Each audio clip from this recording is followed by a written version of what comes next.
Atom numarası 6 olan karbon elementinin 4 tane değerlik elektronu bulunur. O zaman karbon, evet 1, 2, 3, 4 tane. Karbon 1, 2, 3, 4 tane var.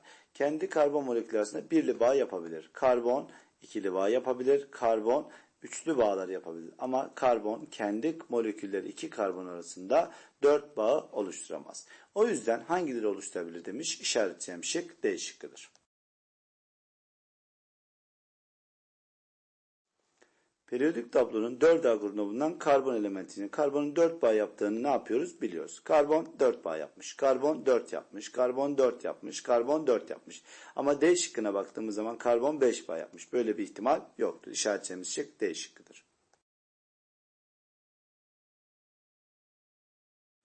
Karbon elementi diğer atom ve atom gruplarına çok sayıda bağ yapabilir. Aşağıdakilerin karbon elementi oluştuğu bileşiklerin hangisi hatalıdır?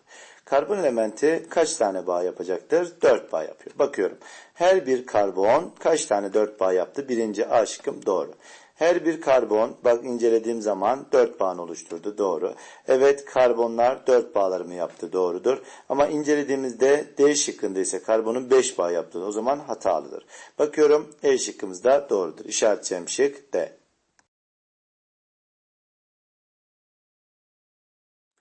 Aynı tür atomların farklı sayıda ve dizilişte bir araya gelmesiyle oluşan maddelere allotop denir.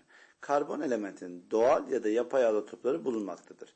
Aşağıdaki verilen maddelerin hangisi karbon elementinin doğal ya da yapay allotroplarından değildir? Tabii ki ozon. Ozon oksijenin allotropudur. İşaretimiz şık A şıkkıdır.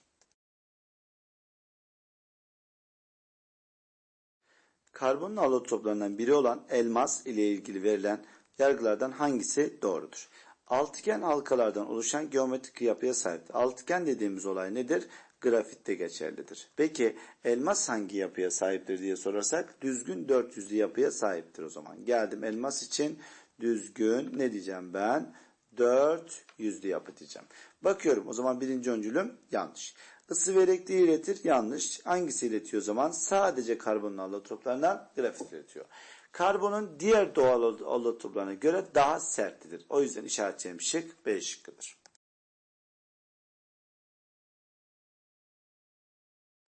Karbon elementlerinin oluşturduğu 1, 2, 3 bileşikleriyle ilgili verilen hangileri doğrudur diyor. Birinci bileşik düz zincirdir. Bakıyorum evet düz zincirdir. İkinci bileşik dallar oluşmuş. Yani düz zincirdeki halkaya bağlı olan gruplar yani dallarımız mevcuttur. Üçüncü bileşik evet halkayı ne yapıyoruz burada görüyoruz üçgen şeklinde. İşaretleyeceğimiz şık E şıkkı olacaktır. Karbonun allotroplarıyla ilgili verilenlerden hangisi doğrudur? Elmas elektrik akımı iletmezken grafit iletir. Doğru bir ifadedir. Fulleren karbonun yapay allotroplarından birisidir. Yani grafitin buharlaştırıp yoğunlaştırması ile elde edilen nanometre boyutundaki yapılardır. Doğrudur. Grafen ise karbon atomlarının altıgen olarak bağlandığı iki boyutlu yapılardır. Doğru. İşaretleyeceğimiz şık E şıkkı olacaktır. Grafite uygulanan özel işlemler sonucunda oluşan karbon nanotipleriyle çapları milimetre, uzunlukları nanometre boyutundadır. Yanlış bir ifade. Bakır ve gümüş gibi metallere göre elektrik akımını daha iyi taşımaktadırlar. Doğrudur. Dokunmatik ekranlarda ve biyosensörlerin yapılarında kullanılır. Son sistem olarak da kullanılır. İşaretleyeceğimiz şık D şıkkı olacaktır.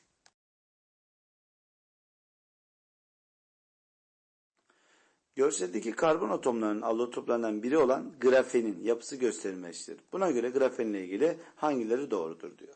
Bakıyorum elektriği ve ısıyı çok iyi iletir doğru bir ifadedir. Her köşesinde karbon atomları bulunduğunu altıgen şekilde de görüldüğü gibi bu zaten belli oluyor.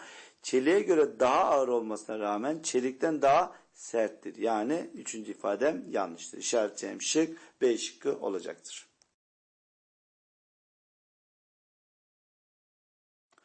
Yukarıdaki verilen görseldeki karbon allotopları ile ilgili verilen hangileri doğrudur? Elmas ve grafit doğal, fulleren ve grafit ise yapay allotoplardır. Fiziksel kimyasal özellikleri farklıdır. Doğru. Elmas ve grafit doğal, fulleren ve grafit ise yapaydır. Doğru bir ifadedir.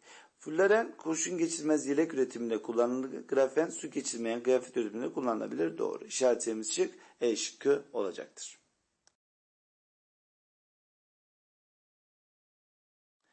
Zenginliğin ve gösterişin simgesi olan elmas farklı kullanım alanlarına da sahiptir. Buna göre hangileri elmasın kullanım alanlarındandır ifadesini kullanır.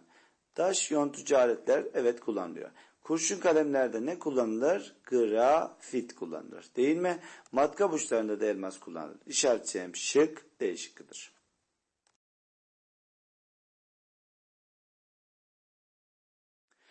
Karbonun alotroplarından olan elmas ve grafit ile ilgili verilen özelliklerin hangileri farklıdır? Hemen bakıyorum. Geometrik şekilleri yani farklıdır. Elektrik iletkenlikleri farklıdır. Amaç o zaten.